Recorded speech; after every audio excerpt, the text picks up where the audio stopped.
Hello friends, welcome back to our channel.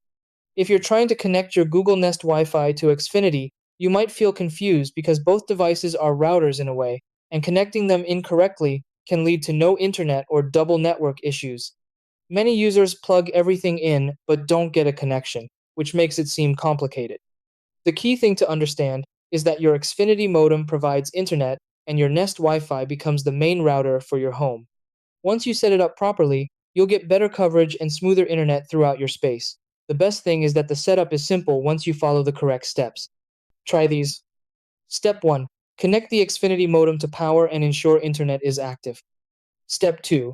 Plug the Nest Wi-Fi router into the modem using an Ethernet cable. Step 3. Download and open the Google Home app. Step 4. Add a new device and follow steps to set up Nest Wi-Fi. Step 5. Create your Wi-Fi network name and password. Step 6. Connect your devices and test the internet.